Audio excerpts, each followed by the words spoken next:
Magandang araw! Ngayon ay naririto tayo para sa panibagong paksang aralin. Subukan natin itong pag-usapan at talakayin. Kaya kung handa na kayo, halina't simulan natin.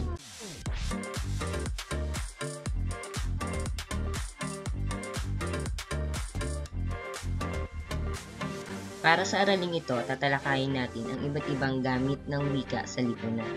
Nakatuon tayo sa unang dalawang gamit kung alin ito ay ang instrumental at ang regulatory. Bawat individual ay may sapat na kakayahang magamit ang isang wika na kailangang pagtuunan ng pansin upang sanayin ang sarili sa bawat tungkulin.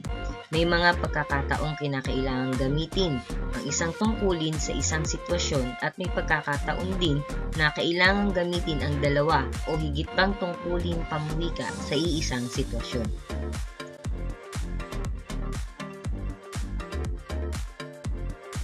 Halina't magtalakayan at umpisahan nating alamin ano-ano nga ba ang gamit ng wika sa lipunan.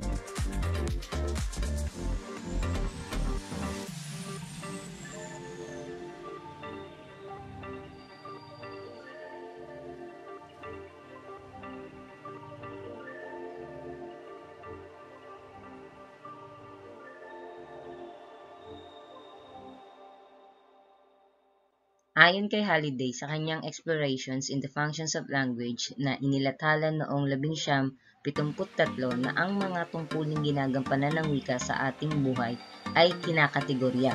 Ginagamit ng pasalita at pasulat ang nasabing tungkulin. Pasalita man o pasulat ay may kanya-kanyang gamit ang wika sa lipunan. Mahalaga ang nasabing mga tungkulin o gamit ng wika sa epektibong pakikipagkomunikasyon.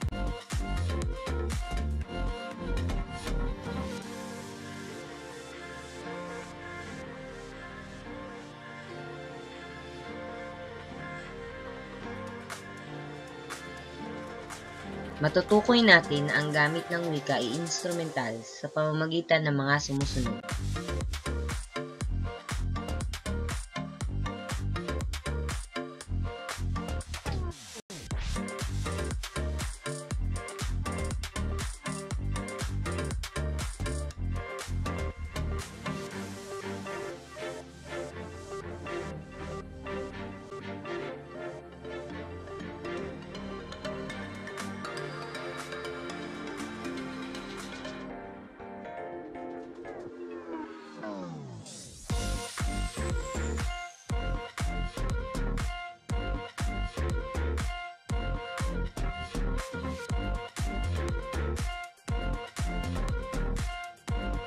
Una, matutukoy natin na ang gamit ng wika ay instrumental dahil sa ito ay may layuning makipagtalastasan para tumugon sa pangangailangan ng tagapagsalita. Nangangahulugan na anuman ang pangangailangan natin bilang tao, ito ay ating nakukuha o naisa sa katuparan dahil kinakasangkapan natin ang wika. Nagiging instrumento ito para makuha natin ang ating mga pangangailangan.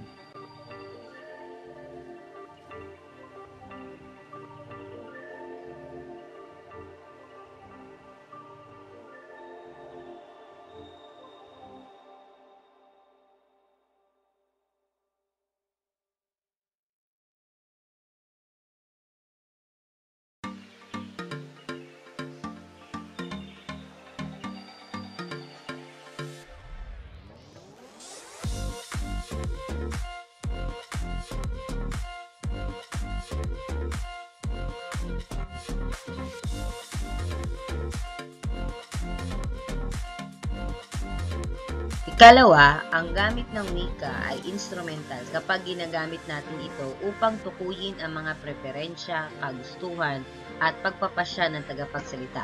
Kinakasangkapan natin ang wika para tayo ay makapagdesisyon. Ano ba ang mga nais natin? Ano ba ang ating mas mga pinipili?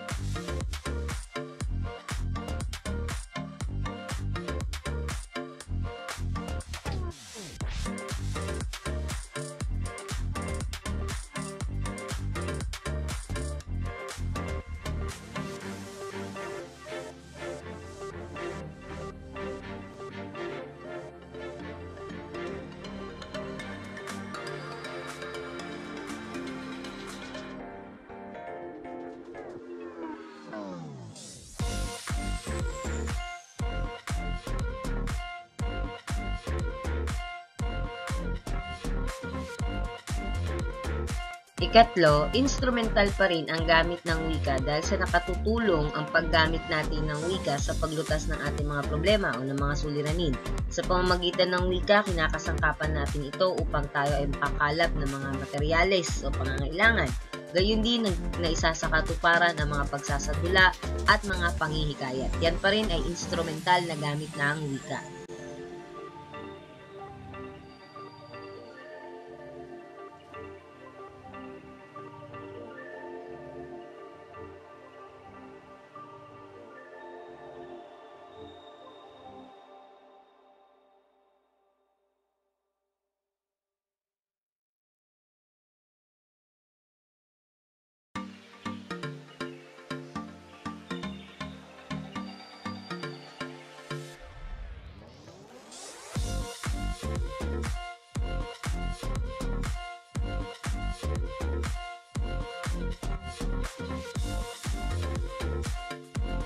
At huli, bilang instrumental na gamit ng wika, kailangan maging mabisa ang instrumental na gamit nito sa pamamagitan ng paglilinaw, pagtitiyak ng pangangailangan na naiisip o nararamdaman ng tagapagsalita.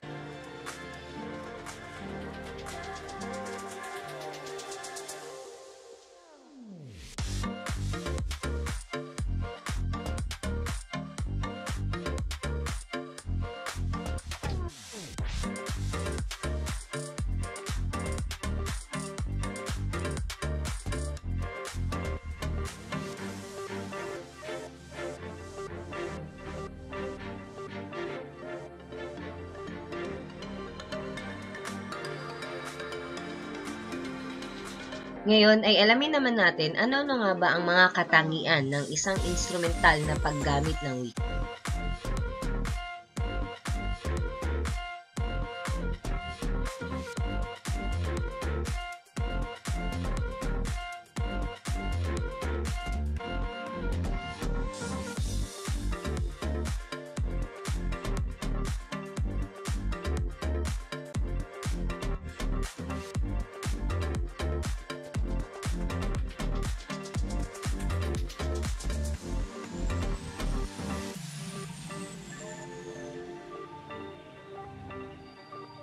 Maaari nating maikategorya sa dalawa ang mga katangian ng instrumental na gamit ng wika.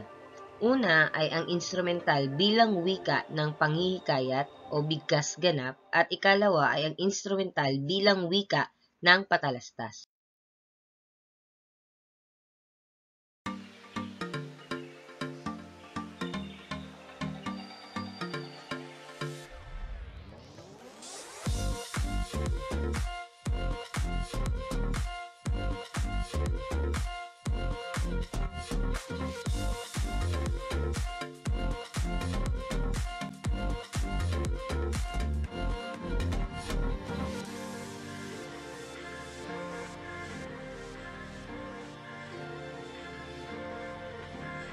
Para sa unang katangian ng instrumental na gamit ng wika, ito ay ang instrumental bilang wika ng panghikayat o maaaring tawagin bigkas ganap.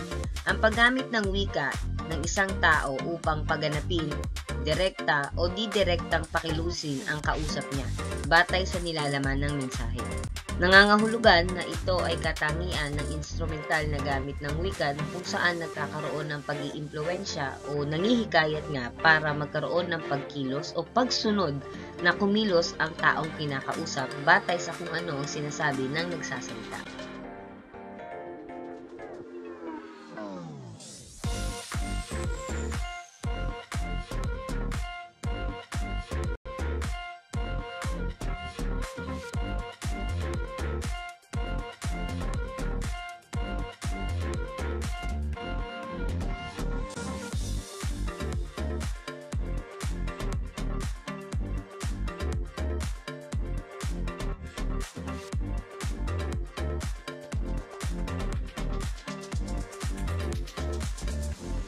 Para sa halimbawa ng unang katangian ng instrumental na gamit ng wika ay ang pahayag na ako na lang ulit. Dito ay tila maaaring direkta o didirekta na nais niyang impluwensyahan o hikayatin ang kausap o pinaparatingan ng mensahe para ito ay sumunod sa nilalaman ng kanyang mensahe na maaaring nangangahulugan ito na magkabalikan sila o gusto pang ulitin ang ginawang isang bagay.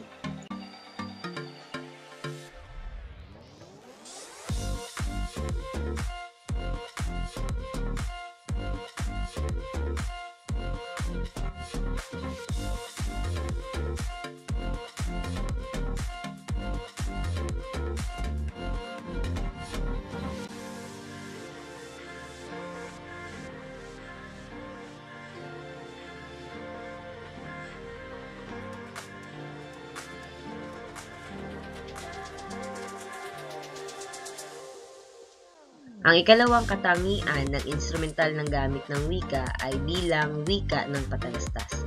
Ginagamit upang maipakilala ang isang tao, produkto, serbisyo upang tumatak sa isipan ng mamimili na dapat niyang tangkilikin. Dito nangangahulugan ito na kinakasangkapan ang wika bilang instrumento upang mahikayat o maimpluwensyahan ang mamimili kung anong produkto ang dapat bilhin. Gayon din, dito nagkakaroon ng paghihikayat para sa pagpapakilala din ng tao o di kaya ay ng bagong produkto o ng serbisyo na kayang ibigay ng isang kumpanya.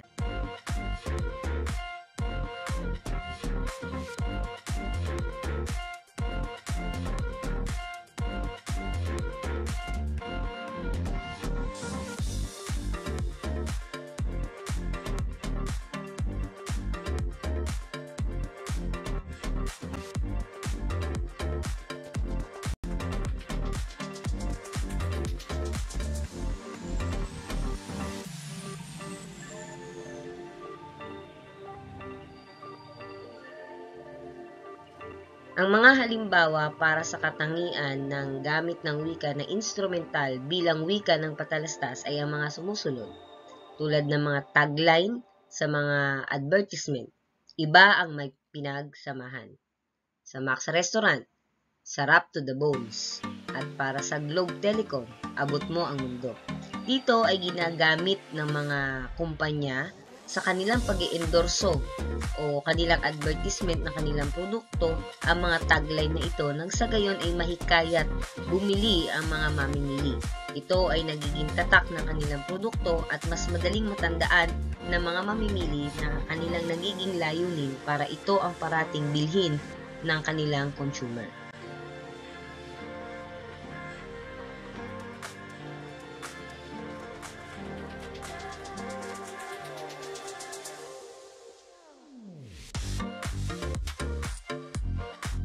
Dumako naman tayo sa ikalawang gamit ng wika, kung alin ay ang regulatory.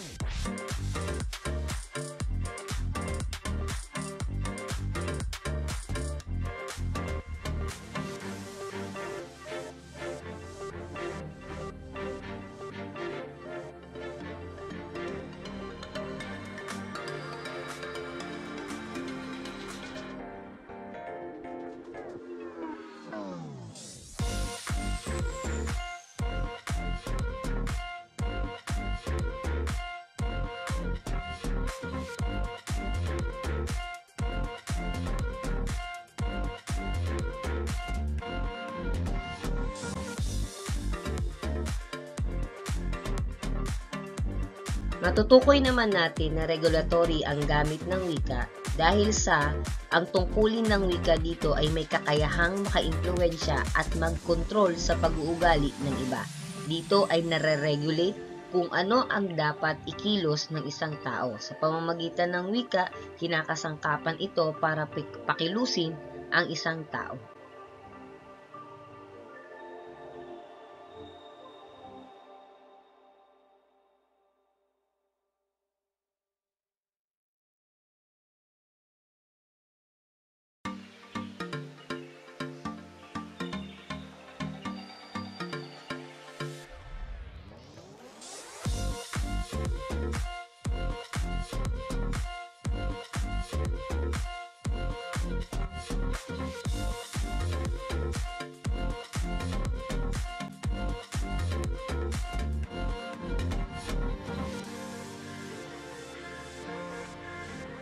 Ikalawa ay magagamit ng tagapagsalita ang kapangyarihan ng wika upang makapanghikayat, mag-utos at humiling sa kanyang kausap o sino man sa kanyang paligid. Nakakasangkapan ang wika dito bilang regulatory dahil sa nagkakaroon ng pag-uutos at sumusunod, kumikilos ang kausap sa utos na ibinigay ng tagapagsalita.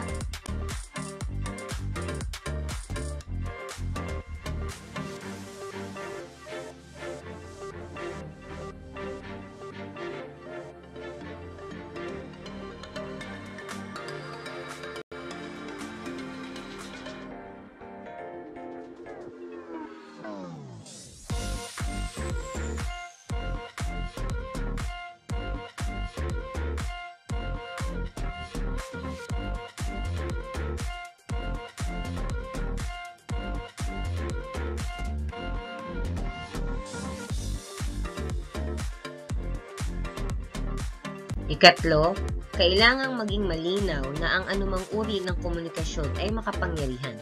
Maaaring positibo, ngunit maaari din namang maging negatibo ang implikasyon sa kapwa, tagapagsalita at tagapakinig. Kaya't dedepende ito sa paraan, sa tono ng pagpapahayag na nagsasalita kung paano niya mare-regulate o makokontrol ang kilos ng isang tao na mapapasunod niya ito sa maayos na paraan.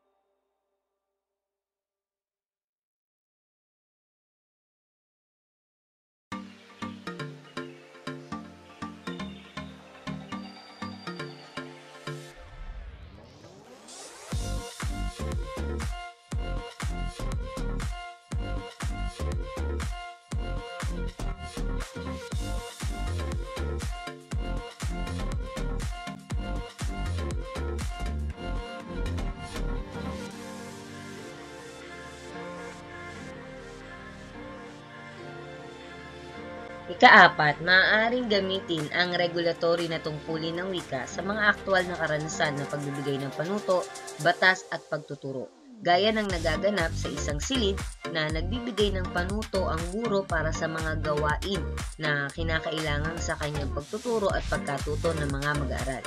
Sa ating lipunan, sa ating pamayanan o sa ating barangay, nagkakaroon tayo ng pagsunod sa mga batas o alituntunin kung ano ang dapat sundin para manatiling payapa ang ating paligid.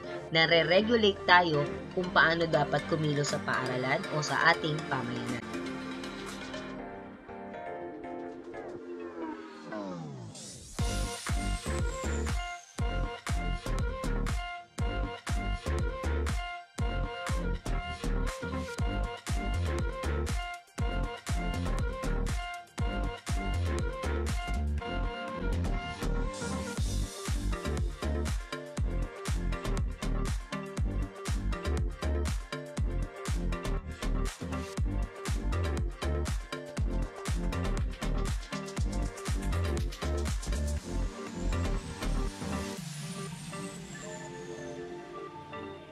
Ang isang halimbawa ng regulatory sa verbal na komunikasyon ay maaaring gamitin ang regulatory na tungkulin ng wika upang positibong hikayatin ang isang tao kung unang babanggitin ang kaniyang mga kalakasan, maaari din namang makasakit kung iinsultuhin ng isang tao dahil sa kanyang mga limitasyon.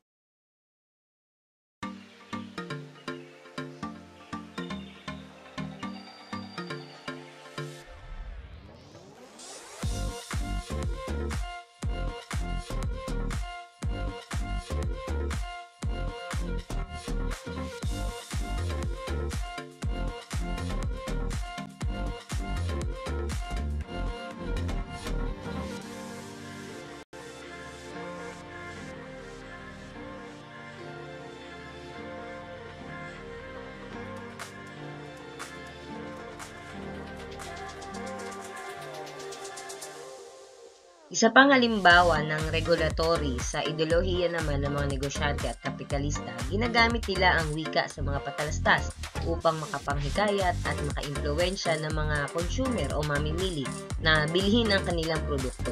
Dahil nililikha nila sa isip ng mga kausap o ng mga mamimili ang pangangailangan nila sa produktong kanilang ibinebenta.